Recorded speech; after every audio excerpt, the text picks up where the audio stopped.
안녕하세요. 저는 말 그대로 딸 같은 며느리로 지내고 있는 40대 여자입니다.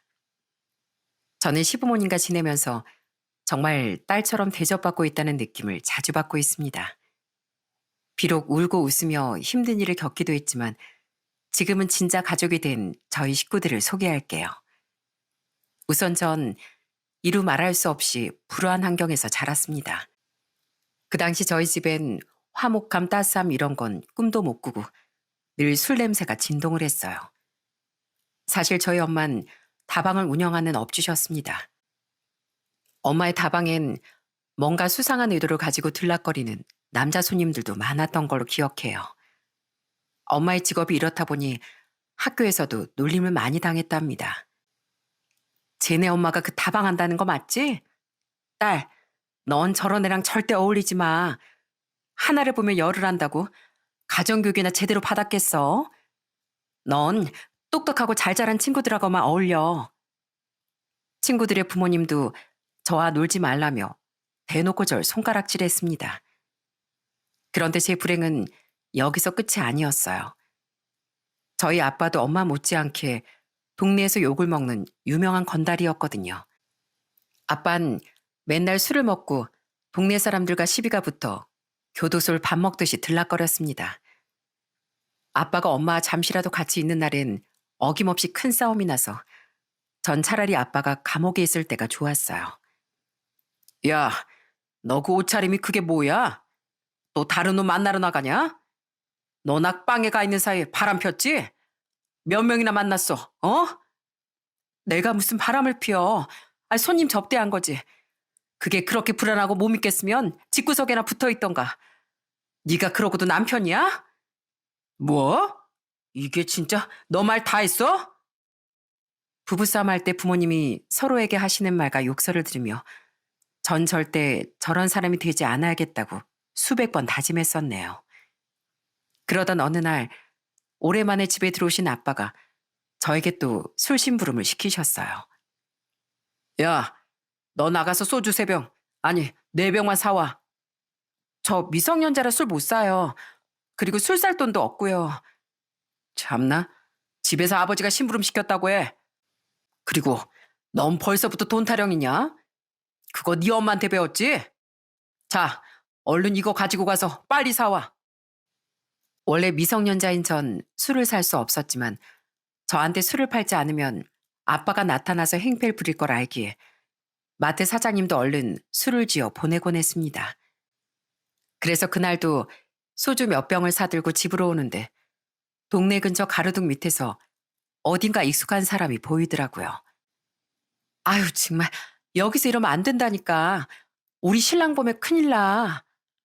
보긴 누가 본다 그래. 김마담 남편 맨날 감옥에 들어가 있는 거 누가 몰라? 그건 바로 저희 엄마의 외도 현장이었습니다. 전 너무 놀란 나머지 발이 떨어지지 않아 그 자리에 가만히 멈춰서서 엄마를 지켜보고만 있었어요. 엄마도 절 보고 순간 흠칫 놀란 기색이었지만 놀랍게도 아무 일 없었다는 듯 절 모른 척한 채 그 아저씨의 팔짱을 끼고 그대로 가버리더군요. 그날 전 집에 들어오자마자 이불을 뒤집어 쓰고 펑펑 울었답니다. 내가 이 다음에 어른이 되면 이 집부터 당장 벗어날 거야. 이 지옥을 벗어나면 2번 다시 돌아오지 않을 거야. 그 뒤로 전 정말로 성인이 되자마자 뒤도 돌아보지 않고 집을 나와버렸습니다.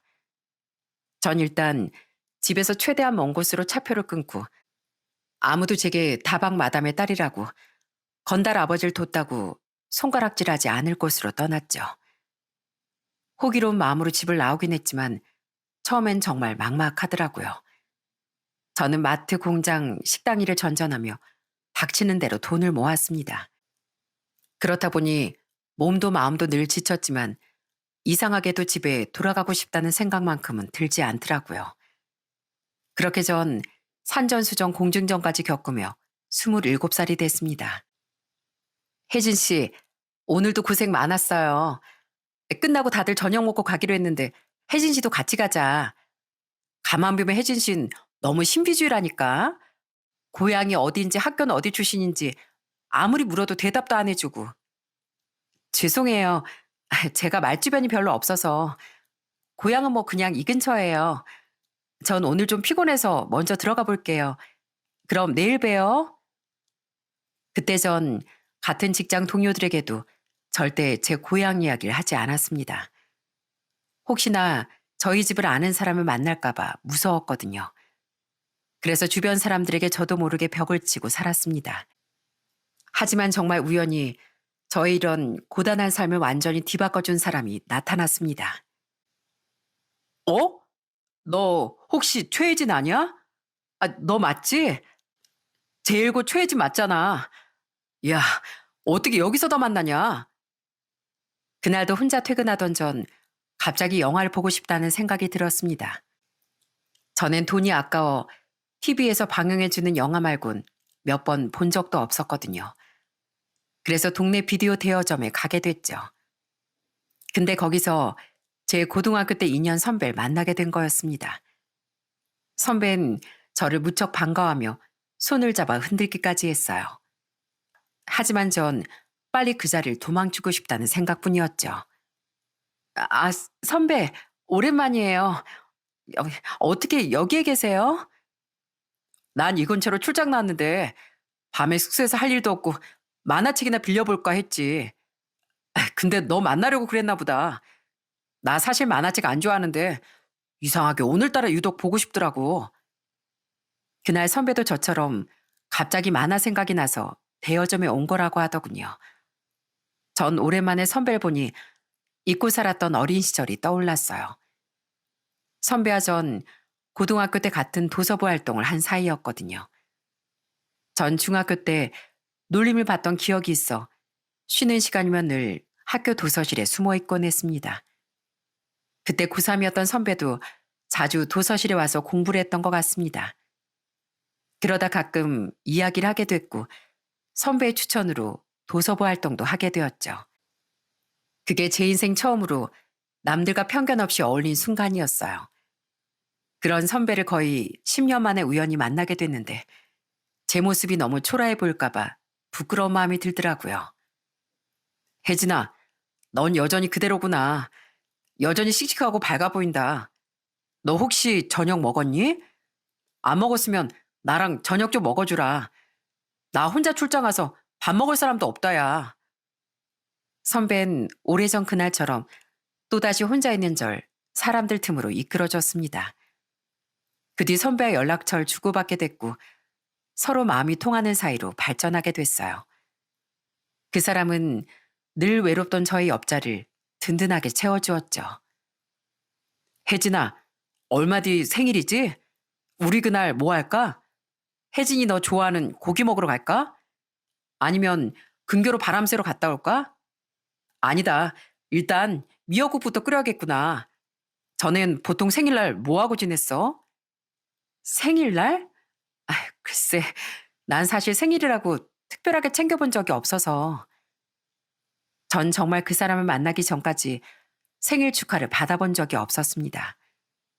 그 사람은 제 생일을 챙겨준 첫 번째 사람이었어요. 같이 초도 불고 케이크도 먹고 제가 제일 좋아하는 식당에 가서 눈물겹게 따뜻한 시간을 보냈답니다. 그뿐 아니라 연말 연초가 되면 소원도 빌고 내년 계획도 적어야 한다며 항상 부산스럽던 사람이었어요. 혜진아, 우리 내년에 뭐 할까? 해외여행이라도 갔다 올까? 그보다 혜진이랑 운동하기를 목표로 잡아야겠다. 건강하게 오래오래 같이 살려면 운동부터 해야지. 고마워. 뭘 하든 항상 나랑 함께 할 생각부터 해줘서.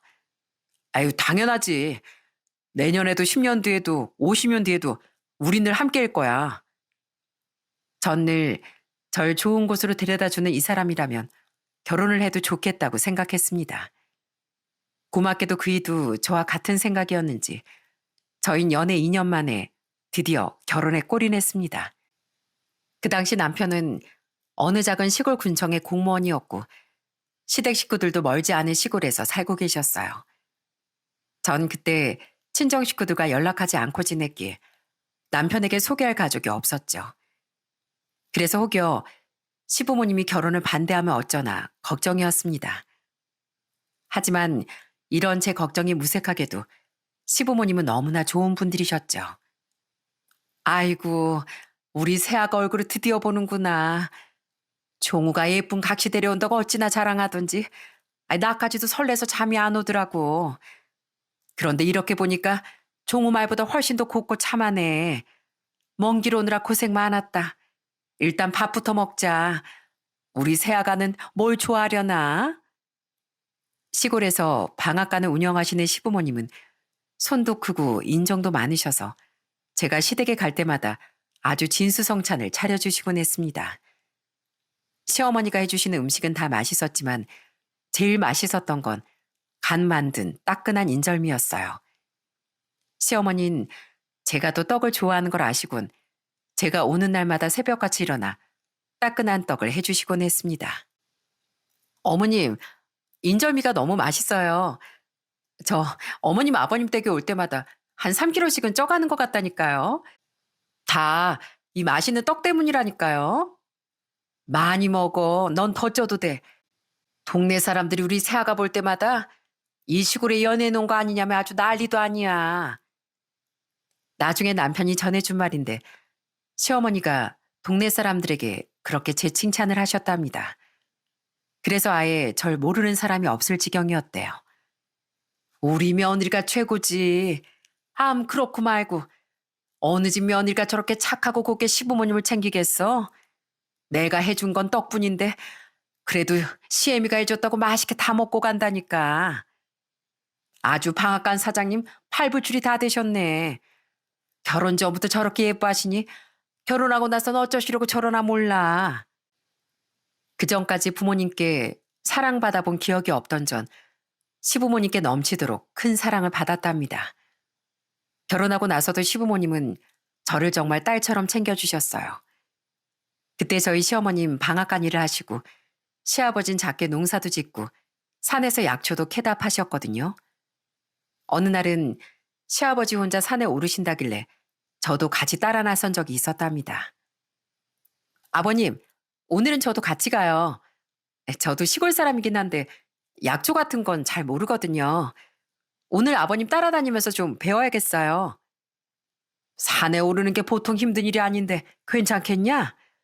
난 우리 며느리 힘든 거는 또 못 보는데. 그럼 오늘은 산보 간다 생각하고 쉬엄쉬엄 다녀오자. 시아버님은 등산 초보인 제가 행여 힘들까봐 손수 나무로 지팡이도 만들어주시고 험한 길에서도 손도 잡아주셨습니다. 그러다 약초를 발견하면 하나하나 다 무슨 약초인지 설명도 해주셨고요. 이게 바로 산도라지라는 거다. 그냥 보면 나무 뿌리 같지? 하지만 이게 흙 속에서 모진 풍파 다 겪으면서 10년, 20년을 버틴 귀한 보물이야. 사람도 마찬가지다. 편하고 순탄한 길만 걷는 사람보다 찬바람 맞으며 모질게 견뎌온 사람이 속이 더 깊고 향이 진한 법이야. 그때 시아버지는 알게 모르게 늘 기가 죽어있던 절 위로해주고 싶으셨나 봅니다. 그날 아버님과 두런두런 이야기를 나누며 걷던 그 순간이 아직도 기억에 남네요. 산 정상에 다 와선 시어머니가 싸주신 간식을 나눠 먹는데 그게 어찌나 달고 맛있던지요. 새아가, 난 말이다. 네가 우리 아들 만나줘서 우리 집 며느리가 돼줘서 얼마나 좋은지 모른다. 그런데 가끔 보면 넌 네가 얼마나 귀한 사람인지 모르는 것 같아. 나도 그렇고 네 시애미도 그렇고 네가 우리 집 문을 열고 들어오는 순간 우리 집 막내딸 해야겠다 생각한 거 모르지? 그러니 이젠 기죽지 말고 당당하게 어깨 펴고 살아. 네 뒤엔 나도 있고 우리 아들도 있고 가족이 있잖니. 넌 내 며느리가 아니라 하늘이 준 내 막내딸이다. 그러니 부디 앞으로도 오늘처럼 천천히 여유 있게 즐기며 살자꾸나. 알았지? 감사해요, 아버님. 전 그때 목이 너무 매 그저 감사하다는 말씀밖에 드리지 못했습니다. 시댁은 뭐라든 항상 가족끼리 같이 하는 문화가 있었어요. 김장날이면 남녀노소 가리지 않고 다 같이 앞치마를 메고 옹기종기 모여 김장을 하곤 했습니다. 그러다 시아버님이 수육을 삶아주시면 갓 담근 김치에 고기 한 점씩 싸서 먹는데 그 맛이 정말 환상적이더라고요. 오늘 다들 김장하느라 고생 많았다. 이런 날 막걸리 한 잔 해야지. 아버님, 이때다 싶어서 또 약주 드시려는 거죠? 오늘은 제가 한 잔 따라 드릴게요. 어머님도 오늘 아버님 드시는 약 좀 봐주셔야 돼요. 아유, 그래, 기분이다. 이런 날 술 한 잔씩 안 하면 그것도 말이 안 되지. 아이, 그래도 당신 딱 한 병만 먹어. 여기까지만 들으면 세상에 저런 시댁도 다 있구나 싶으실 겁니다. 하지만 아무 문제 없는 집안이 또 어디 있겠어요? 물론 시댁에도 골칫거리는 있었습니다. 그건 바로 남편의 친형, 시숙이 문제였어요. 시숙은 꼭 어릴 적 저희 아버지를 떠올리게 하는 사람이었죠. 맨날 무슨 사고를 그렇게 치고 다니는지 시숙만 나타나면 그렇게 화목하던 시댁에도 고성이 오갔습니다. 아버지, 아이, 한 번만 도와주세요. 딱 한 번만요. 제가 처자식 좀 먹여 살려보려다 이렇게 된 거잖아요. 이번에 대출 그만 좀 해결해 주시면 더는 손 안 벌릴게요. 대체 이번이 몇 번째야? 넌 맨날 무슨 사업한다고 돈 빌리고 사람들한테 신용 다 잃어서 갈 곳 없으면 그때야 네 부부 찾는 거 모를 줄 알아? 네 엄마도 나도 벌써 나이가 70이다. 이 나이에 자식놈 빚 갚아주다가 허리가 다 휠 지경이야. 시숙은 정말 말 그대로 개차반인 사람이었어요. 어디서 그렇게 돈을 빌리는지 시부모님이 대신 갚아주신 돈만 해도 어마어마했더라고요. 그런데도 정신을 못 차리고 늘 술에 찌들어선 보는 사람마다 행패를 부리곤 했습니다. 그건 저한테도 예외가 아니었고요. 어이, 재수씨, 거기서 뭐해요? 이렇게 시숙님이 왔는데 술상이라 좀 차려오지. 나 밥도 안 먹었으니까 밥도 좀 차려와요. 뜨끈한 국물 있으면 더 좋고. 시숙은 재수씨인 제게 술상을 차려오라고 시키기도 했습니다. 그때 시숙은 이미 결혼을 한 상태였는데 형님도 시숙과 별 차이가 없는 사람이었어요. 아휴, 이놈의 시골 구석 언제까지 와야 돼. 동서, 거기 있지? 이 사람 술상 보는 김에 내 밥도 좀 차려줘. 아, 그 아버님이 캐오신 풀떼긴 꺼낼 생각도 말고. 아우, 그거 무슨 맛으로 먹나 몰라. 입에 달아야 몸에도 달지. 오히려 형님이 한술 더 거들면 거들었지. 도무지 절 도와주는 법이 없더라고요. 그래서 시숙님 부부만 시댁에 나타나면 전 일부러 거리를 좀 두곤 했네요. 어느 날은 시숙이 제가 피해가는 걸 눈치챘는지 남편도 없는 자리에서 제게 대뜸 호통을 치는 겁니다. 재수씨, 이거 정말 서운하네. 내가 뭐 재수씨한테 실수한 거 있어요? 막말로 내가 돈을 빌려달라고 했어? 술심부름 시켰어? 근데 가만 보면 재수씨가 날 아주 대놓고 무시하는 것 같다니까. 나 진짜 기분 나쁘네 이거. 아, 아주버님, 제가 언제 무시를 했다고 그러세요? 시댁에 올 때마다 제가 식사도 차려드리잖아요. 그거야 당연한 거고 뭐 그런 거로 생색이라도 내고 싶어요? 전 평소에도 술 취한 사람들 무서워해서 그때 약간 겁을 먹었었거든요. 그런데 그 순간 볼일을 마치고 집에 들어온 남편이 그 광경을 딱 목격했습니다. 저희 남편은 평소에 참 순하고 밝은 사람이었거든요. 근데 그 순간만큼은 시숙님을 정말 묵사발을 내놓더라고요. 형, 지금 내 아내한테 뭐 하는 거야? 정신 나갔어? 내가 그동안 형이 부모님 재산 한두 푼씩 빼가는 거 다 알아도 그 피 같은 방앗간도 축내는 거 다 알면서도 형제니까 그리고 어머니 아버지 봐서라도 참고 지낸 거야. 근데 이건 아니지. 네가 뭔데 내 아내한테 목소리를 높여? 순하기만 했던 남편이 눈에 불을 켜며 위협적으로 말하자 시숙도 약간 주춤하는 것 같았습니다. 이어서 남편은 술에 취해 비틀거리는 시숙님의 멱살까지 잡아 올렸어요.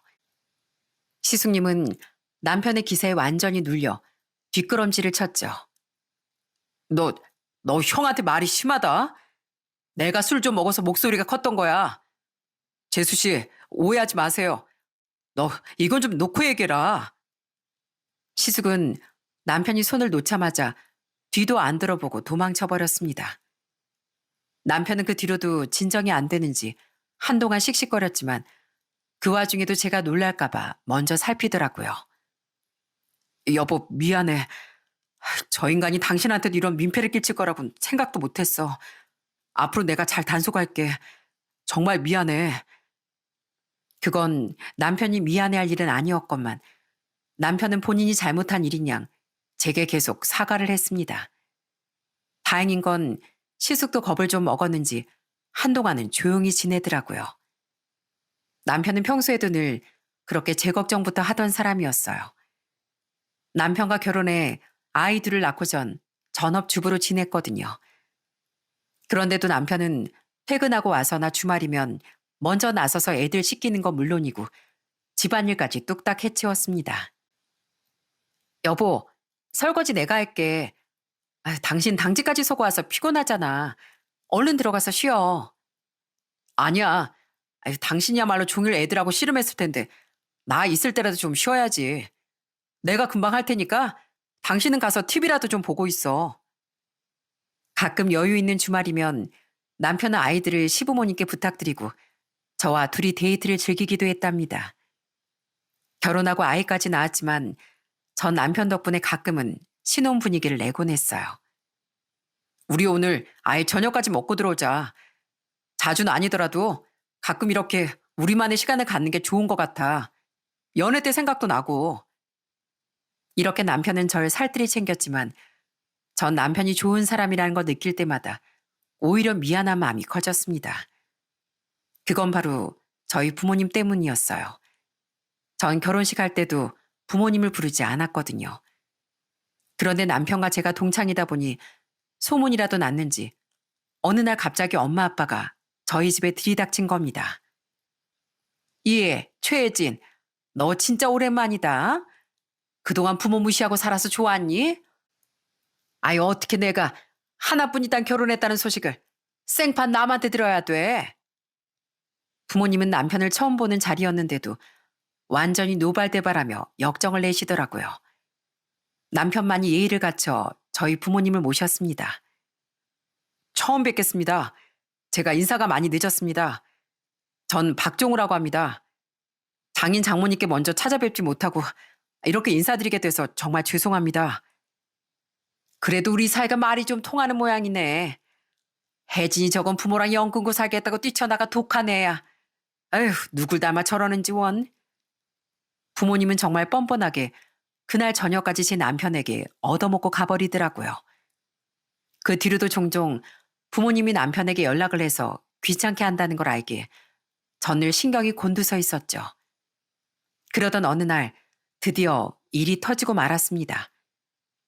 어느 날 고지서를 정리하는데 남편 카드값이 글쎄 1,000만 원이 넘게 나온 거예요.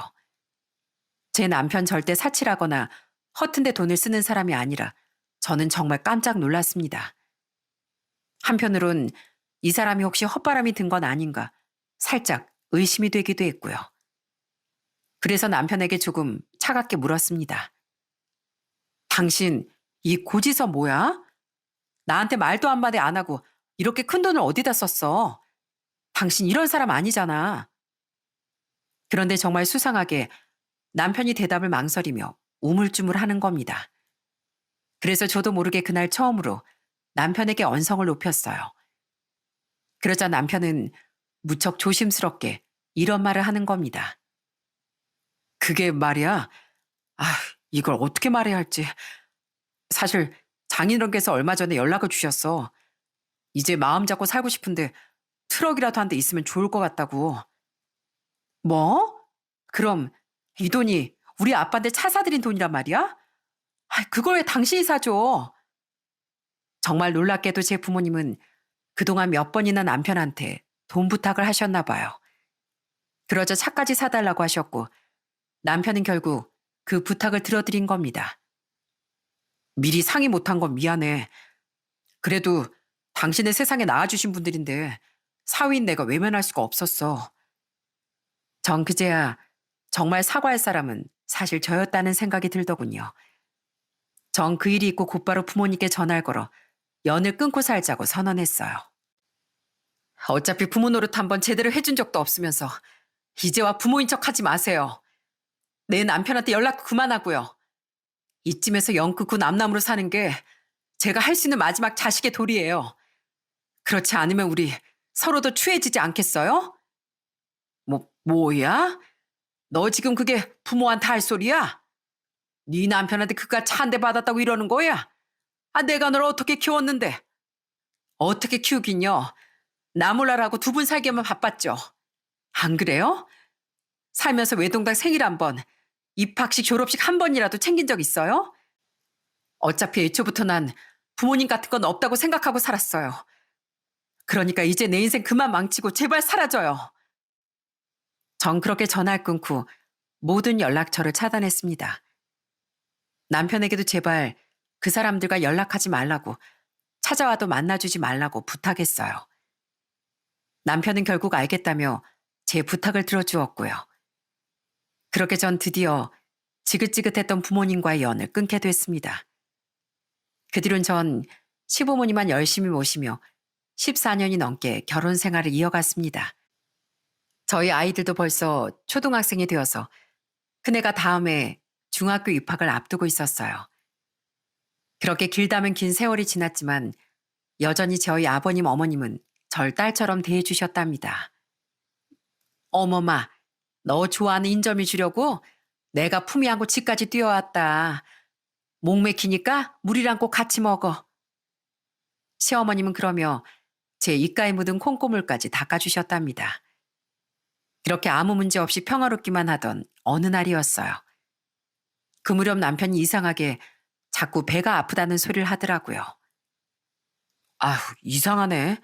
뭐 잘못 먹은 것도 없는데 왜 이렇게 배가 아프지? 배탈 난 것도 아닌데 자꾸만 명치 끝이 아프고 배가 묵직하네. 아직도 그래? 내가 아버님께 말씀드려서 뭐 약초라도 좀 다려달라고 부탁할까? 전 바로 시아버님께 말씀드렸고 아버님도 걱정이 되셨는지 몸에 좋은 약재와 함께 정성스럽게 약을 해주셨어요. 하지만 남편의 증상은 점점 더 심해져 갔습니다. 어느 날부턴 허리까지 아프다며 허리를 펴지도 못하더라고요. 그걸로 모자라 남편은 밥을 조금만 먹어도 더부룩하다고 불편해했고 기름 끼는 음식은 손도 대지 못했습니다. 밤이면 통증이 더 심해지는지 밤새 뒤척이다가 괜히 화장실만 들럭거리기도 했죠. 체중도 많이 줄었고요.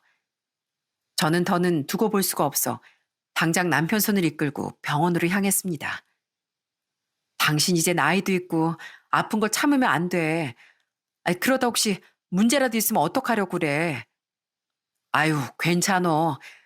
우리 아버지가 어릴 적부터 나한테 얼마나 몸에 좋은 것만 먹이셨는데 잠깐 속이 안 좋은 것뿐이야. 남편은 제 걱정을 덜어주려는 듯 끝까지 웃으며 병원으로 향했습니다. 하지만 병원을 나올 땐 저희 둘 다 아무 말도 할 수가 없었어요. 정말 믿기지 않지만 병원에서 남편은 췌장암 말기 의심 소견을 받았습니다.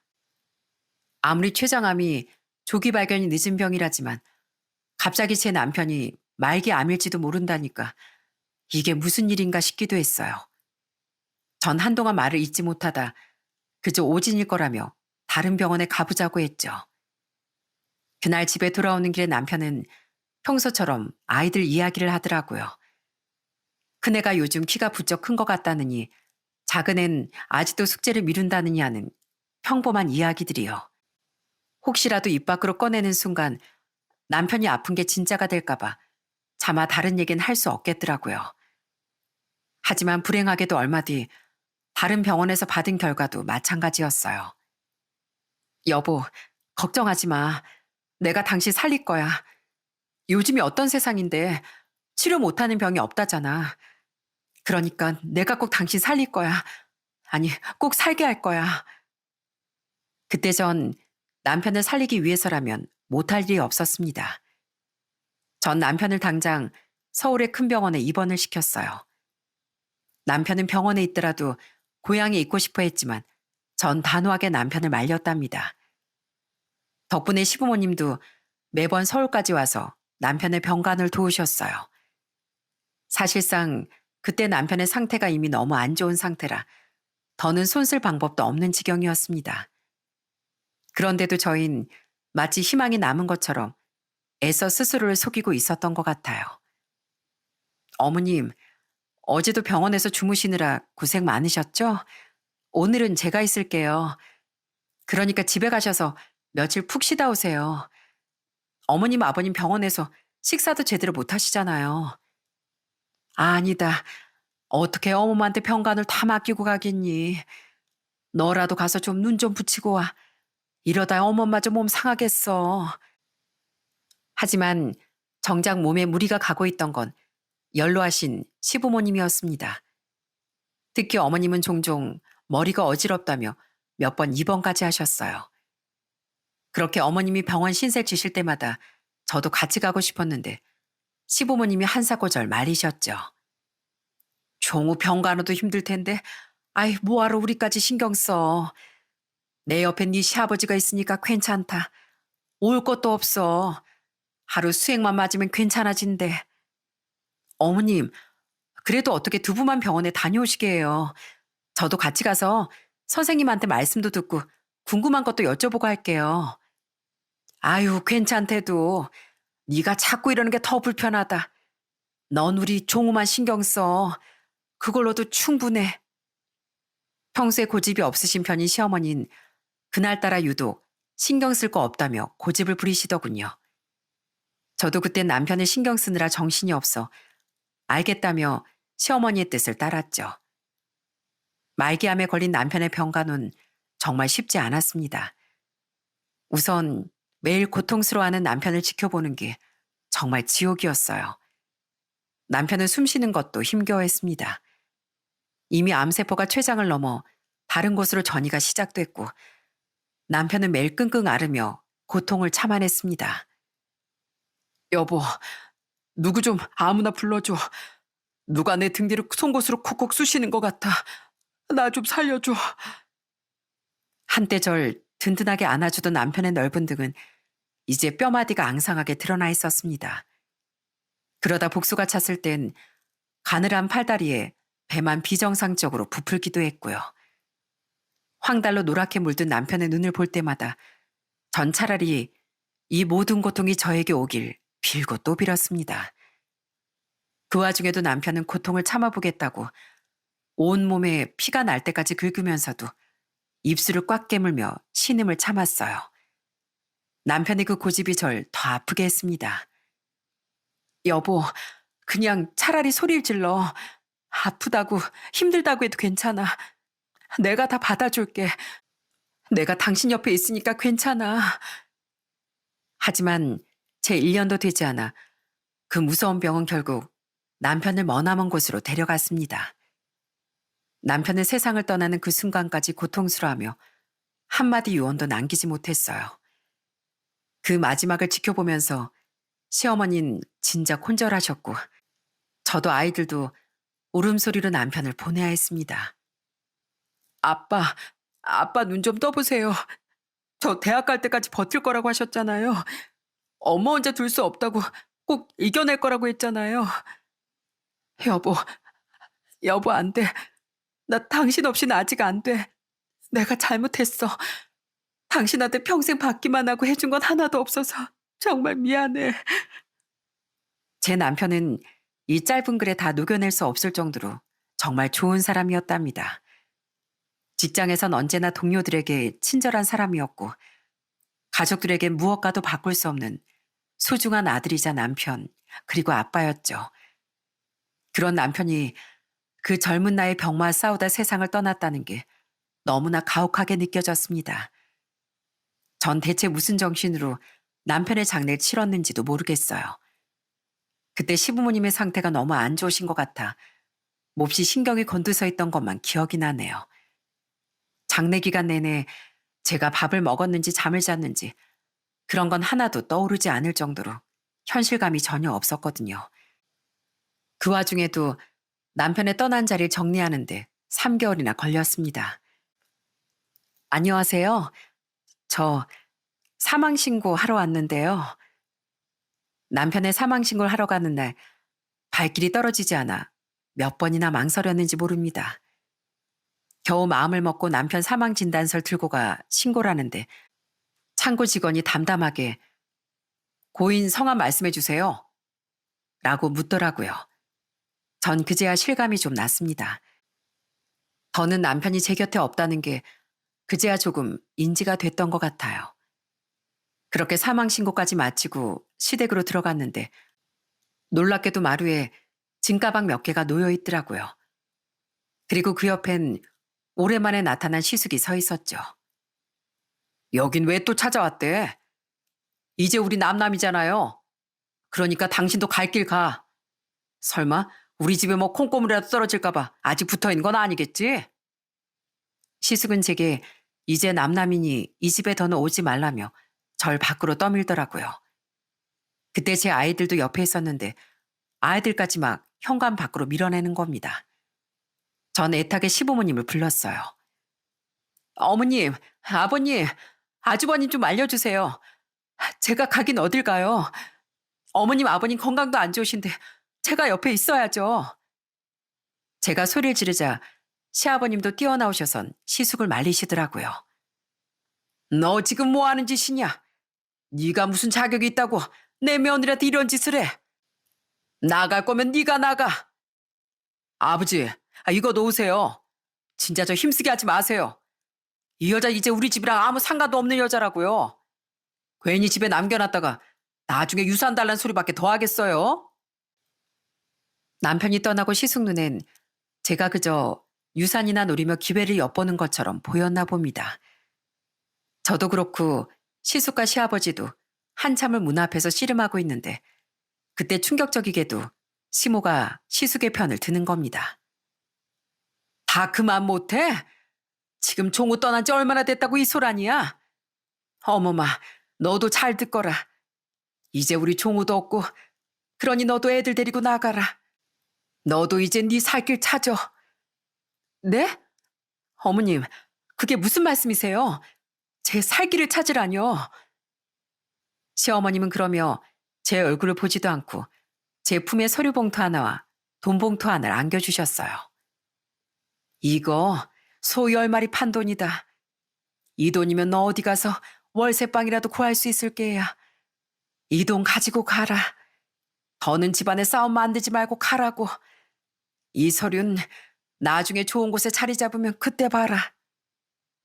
무려 14년 동안 절 친딸 이상으로 아껴주시고 사랑해주시던 시어머니는 갑자기 돌변해선 절 밖으로 쫓아내셨습니다.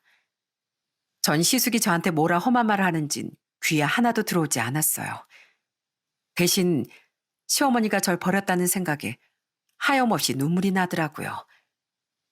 정말 너무하세요. 어떻게 어머님이 저한테 이러실 수가 있으세요? 제가 그동안 어떤 마음으로 어머님 아버님을 모셨는데요. 하지만 그땐 이미 시댁의 문이 굳게 닫힌 후였답니다. 아이들도 할머니가 대체 왜 저러시냐며 무척 놀란 것 같았어요. 전 일단 아이들 손을 붙잡고 발길 닿는 대로 걸었습니다. 그러다 날이 어두워져서야 일단 이곳에서 멀리 떠나야겠다는 생각이 들더라고요. 엄마, 우리 어디 가요? 지금 어디 가는 거예요? 전 우선 터미널로 가서 버스표를 샀습니다. 처음엔 친정이 있는 곳으로 갈까 하다가 차마 그곳엔 가고 싶지 않아 일단 시댁과 멀리 떨어진 곳으로 가기로 했어요. 그렇게 한참을 터미널에 앉아있다 겨우 버스에 올랐네요. 아이들을 앞에 태우고 저 혼자 뒷자리에 앉아가는데 어찌나 눈물이 나던지요. 일단 어디든 가서 아이들과 지낼 만한 방 한 칸을 얻어야겠다 싶었습니다. 그렇게 잠시 뒤 버스 출발을 알리는 소리가 들렸어요. 점점 멀어지는 시댁을 보며 전 억지로 울음을 삼켜야 했습니다. 그때 제 손엔 여전히 시어머니가 주신 돈 봉투와 서류 뭉치가 들려 있었어요. 시어머니는 마지막으로 제게 나중에 이 서류를 열어보라고 신신당부를 하시더라고요. 냉정하게 절 보지도 않고 고개를 획 돌리시던 모습이 자꾸만 눈에 밟혔죠. 덜컹거리는 버스 안에서 창밖으로 멀어지는 풍경을 보며 전 떨리는 손으로 그 봉투를 열었습니다. 첫 번째 봉투엔 시부모님이 소를 팔았다는 돈이 들어있더라고요. 그리고 나머지 봉투를 열었는데 전 너무 깜짝 놀라 제 눈을 의심했습니다. 거기엔 어떤 진단서 몇 장과 시어머니의 편지가 들어있었거든요. 어머마, 우선 이렇게 편지를 남기는 날 용서해다오. 이 편지를 열어볼 쯤엔 네가 우리 곁에 없겠지? 그동안 이 못난 시애미 때문에 네가 많이 섭섭했을 게다. 근데 그게 다 그럴 만한 이유가 있었어. 그동안 우리 아들 병수발 하느라 네 고생이 얼마나 많았니? 네가 잠도 잘 못 자고 먹지도 못하면서 그렇게 우리 종호만 살피는 거 볼 때면 내 가슴도 갈기갈기 찢어지는 것만 같았다. 근데 나까지 그런 너한테 짐이 될까 봐 말하지 못한 게 하나 있다. 너도 알다시피 내가 그전부터 병원에 자주 들락거렸잖니. 그땐 아픈 아들 둔 충격으로 잠시 몸이 안 좋다고 생각했는데 우리 종우 떠나고 정밀 검사를 받아보니 내가 말기암이라더구나. 우리 종우가 이 엄마가 필요했나 보다. 이제 나도 살 날이 얼마 남지 않은 것 같다. 우리 종우 혼자 있을까 봐 걱정이었는데 내가 종우 곁을 지키러 갈 것 같다. 어차피 이 나이에 무슨 치료를 받겠니? 난 치료도 다 포기하고 먼저 간 우리 아들 곁으로 가고 싶구나. 네 시아버진 어머한테 사실대로 말하고 싶어 했지만 내가 신신당부했다. 우리 며느리 더 이상 고생시키고 싶지 않다고. 넌 네 인생 찾아가야 한다고.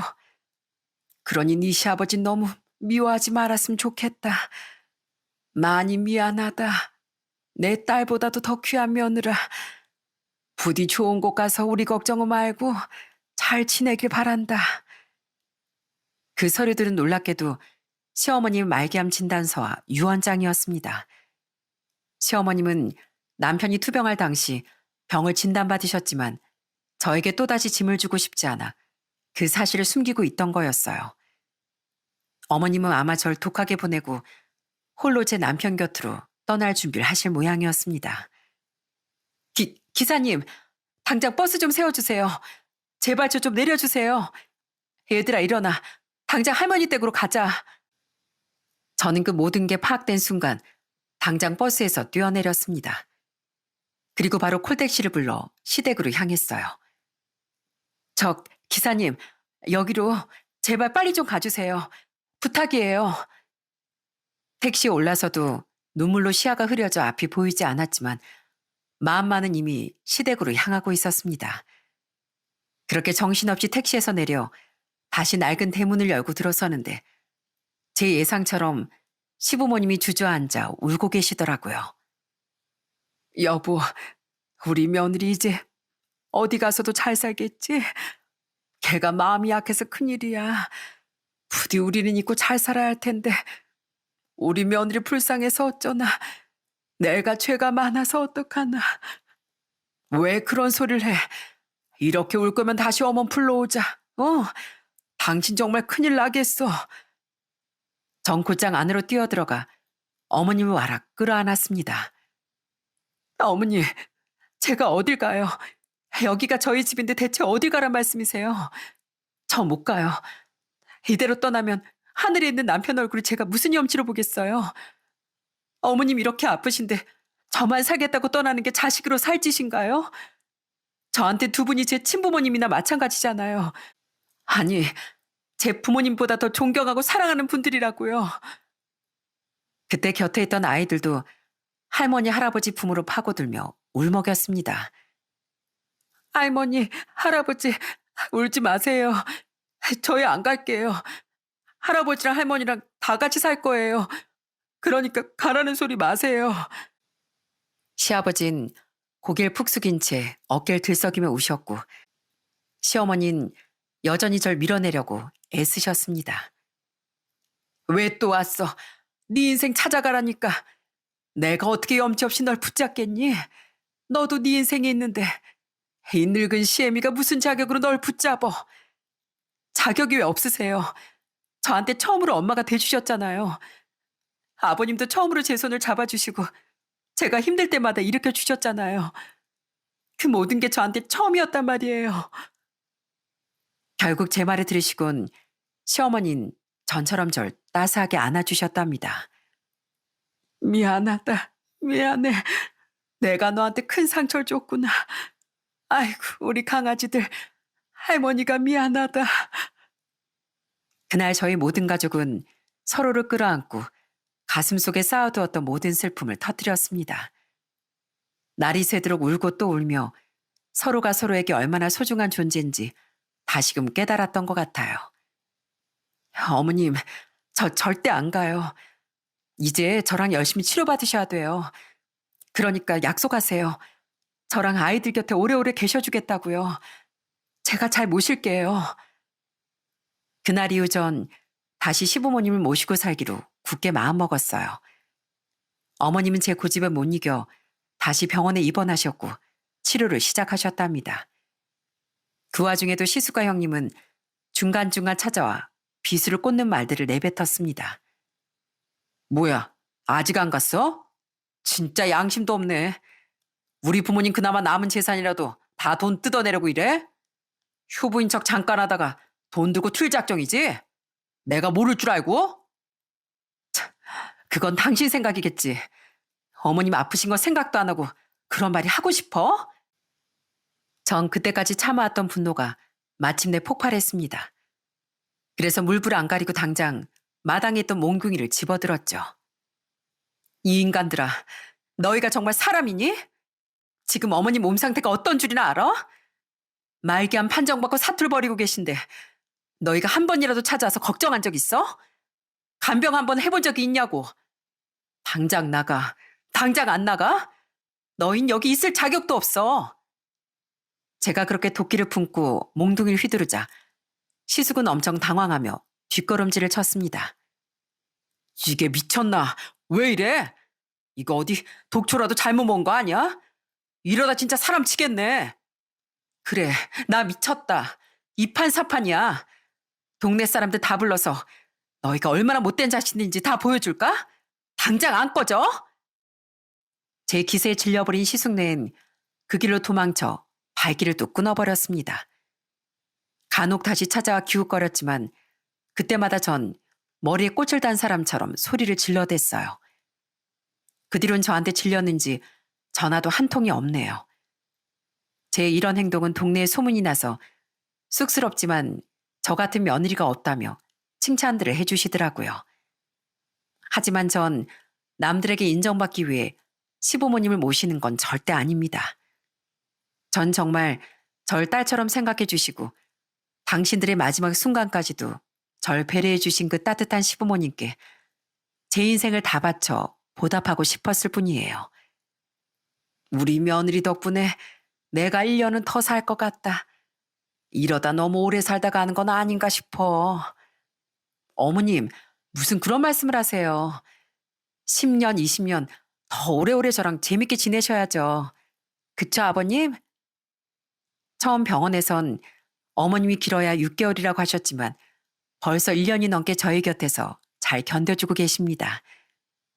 전 매일 어머니께 좋은 것만 드리고 긍정적인 이야기만 해드리기 위해 최선을 다하고 있어요. 평소에 약줄 즐기시던 시아버지께서도 이젠 술을 완전히 접으시고 건강관리에 신경 쓰고 계십니다. 나라도 건강해야 우리 며느리한테 부담을 안 주지. 술은 물론이고 몸에 나쁘다는 거 싹 다 끊었다. 잘 생각하셨어요, 아버님. 아버님이 건강하게 계셔주셔야 저한테 제일 큰 힘이 되는 거 알죠? 얘들아, 할아버지 힘내시라고 가서 안마해드려. 비록 제 처지가 가끔은 힘들고 고단하지만 전 지금 이 순간이 가장 소중하고 행복합니다. 그래서 남은 시간이 얼마나 있는 줄은 모르겠지만 제가 할 수 있는 모든 정성을 다해 두 분의 곁을 지켜드리려고 합니다. 하늘에 있는 남편도 매일 절 지켜보고 있을 거라 믿고요. 여보, 거기서 잘 보고 있지? 나 당신 아내로서 부끄럽지 않게 살게. 내 걱정 말고 거기선 아프지 마. 내가 우리 어머님 아버님 잘 모실 테니까. 혹시 이 사연을 들으시는 여러분 중에도 가족의 투병으로 외롭고 힘든 길을 걷고 계신 분들이 계실까요? 무서운 병과 싸우는 분들에게 가장 무서운 적은 고통보다 외로움과 버려짐에 대한 두려움이라고 합니다. 부디 힘을 내셔서 끝까지 사랑하는 분의 손을 한 번 더 따뜻하게 잡아주시고 진심으로 안아주시길 바랍니다. 사랑하는 사람이 곁에 있을 때 사랑한다는 말도 아끼지 마시고요. 그래서 저처럼 사랑하는 이를 떠나보내고 후회하시는 일이 없기를 간절히 바라겠습니다. 그럼 전 여기서 이만 제 사연을 마치겠습니다. 들어주셔서 감사합니다.